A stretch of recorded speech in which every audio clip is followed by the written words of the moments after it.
Update nga tayo sa ating Gilas Pilipinas paghahanda sa third window kontra New Zealand at Australia. Update din tayo dito kay Kai Sotto. Ayon nga sa report, hindi natutuloy si Kai Sotto sa NBA Summer League kahit na may mga offers pa sa kanya dahil mukhang hindi na siya aabot. Kaya naman may plan B at susubok ng ibang daan upang makapasok si Kai Sotto sa NBA at eto nga ang good news dahil si Kai Sotto ay magkakaroon ng 10-day exhibit contract sa US NCAA at ayan nga ang gagamitin niya upang magbaka sakaling mabigyan ng pagkakataong mapansin at makapaglaro sa NBA. At kaya naman hindi na makapasok si Kai Sotto sa NBA Summer League. Ayon nga dito sa report, July 3 magsisimula ang NBA Summer League na gaganapin sa Sin City sa Las Vegas. So lumalabas na 13 days na lamang ang natitirang mga araw kaya naman hindi na aabot si Kai sa NBA Summer League. At ang sabi nga ng dating coaching staff ng Atlanta Hawks na si Sir Ariel Barguandia, malabo na yun.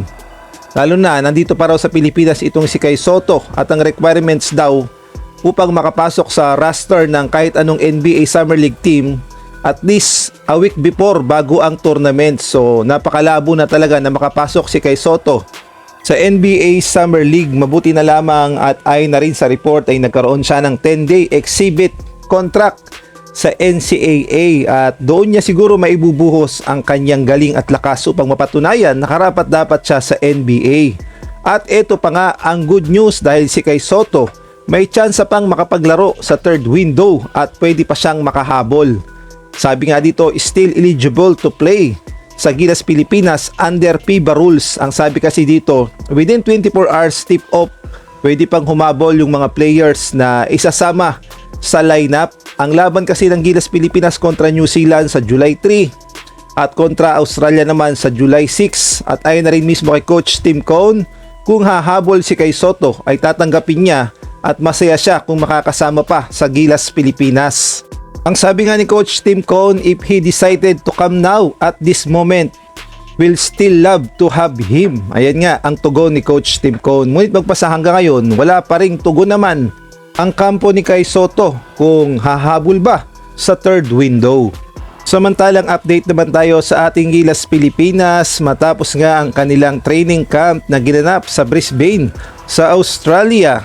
Papunta na nga ngayon ang ating Gilas Pilipinas sa kanilang dalawang tune-up game sa dalawang kupunan ng NBL New Zealand. At dito na nga ibubuhos ng Gilas Pilipinas ang kanilang mga natutunan sa kanilang training camp. Bumabiyahe na nga ngayon pa New Zealand ang ating Gilas Pilipinas at magkakaalaman na nga kung hanggang saan na ba ang kakayanan ng ating Gilas Pilipinas, lalong-lalo na bago ang Final 12 ni Coach Tim Cone.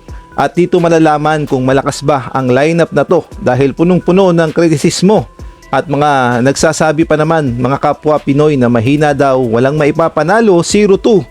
Tatambakan lamang daw ng New Zealand at Australia kaya naman magkakaalaman sa exhibition game kung papalag ba ang ating Gilas. At ito nga ang schedule ng kanilang mga laban.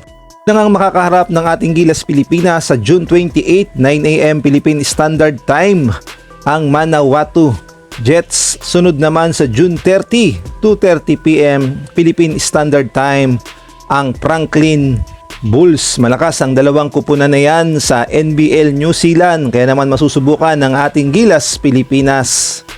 At sa tingin ko naman sulit ang naging training camp ng Gilas Pilipinas na ginanap sa Brisbane dahil nakapokus talaga si Coach Tim Cone sa opensa, depensa at gayon na rin yung mga tira sa labas kaya naman maganda ang naging experience ng ating Gilas Pilipinas at magagamit nila yan sa laban kontra New Zealand at Australia. At kung nagustuhan mo ang video na to, paki-like naman, paki-subscribe, pakipindot ang notification bell para updated ka sa susunod kong i-upload.